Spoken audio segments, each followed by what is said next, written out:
Abu Bakar punya nama asli yang cukup panjang, yaitu Abdullah bin Abi Quhafa, dengan ayah bernama Utsman bin Amir dari kabilah Quraisy. Dan yang menarik, nasab beliau bertemu dengan Nabi Muhammad pada kakek keenam mereka, yaitu Murrah bin Ka'ab. Artinya, mereka ini ternyata masih saudara jauh, sama-sama dari garis keturunan yang dihormati di Mekkah.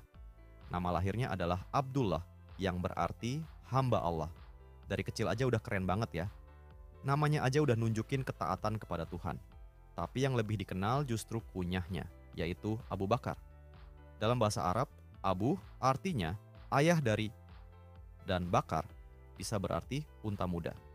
Ada cerita populer yang menyebut bahwa beliau diberi julukan itu karena suka dengan unta sejak muda.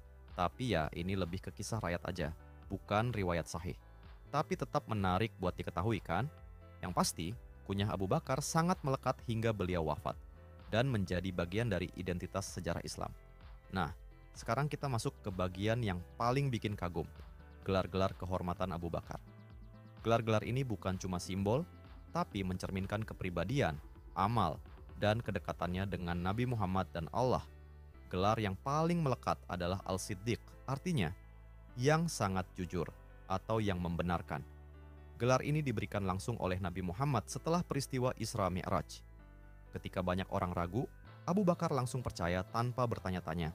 Makanya, beliau dijuluki Asy-Siddiq karena kepercayaannya yang total kepada Nabi.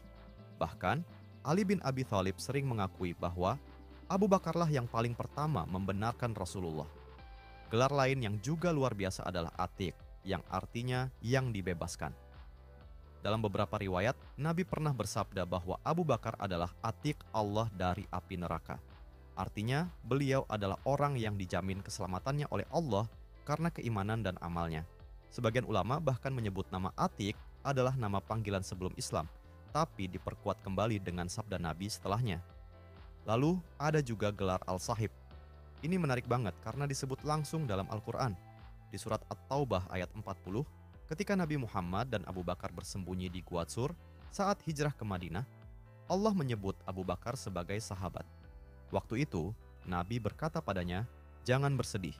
Sesungguhnya Allah bersama kita." Gimana nggak haru? Persahabatan yang diabadikan dalam wahyu langit. Selain itu, sebagian ulama tafsir menyebut bahwa ayat dalam surat Al-Lail, ayat 17 sampai 21, tentang orang yang paling bertakwa, yang berinfak tanpa berharap balasan selain ridha Allah, adalah pujian untuk Abu Bakar. Beliau dikenal sangat dermawan dan ikhlas. Salah satu contohnya adalah ketika beliau membebaskan Bilal bin Rabah dari perbudakan, bukan karena popularitas, tapi murni karena Allah. Gelar terakhir yang enggak kalah istimewa adalah Al-Awwah. Ini disebut oleh seorang ulama tabi'in terkenal, Ibrahim Al-Nakhai. Ia menyebut Abu Bakar sebagai Al-Awwah, yang artinya orang yang lembut hatinya, penuh belas kasih, dan banyak berdoa kepada Allah. Diriwayatkan, Abu Bakar sering menangis saat membaca Al-Quran. Bahkan suaranya sampai membuat orang-orang tersentuh. Hatinya benar-benar lembut dan selalu dipenuhi rasa takut dan cinta kepada Allah.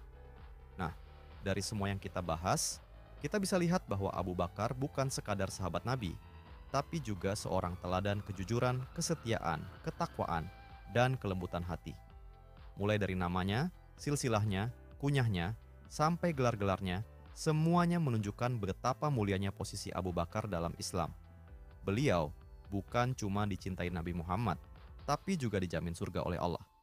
Kalau kamu suka pembahasan tokoh-tokoh Islam legendaris kayak gini, jangan lupa like, share, dan subscribe ya. Next episode, kamu mau kita bahas siapa? Umar bin Khattab, Utsman bin Affan, atau Ali bin Abi Thalib?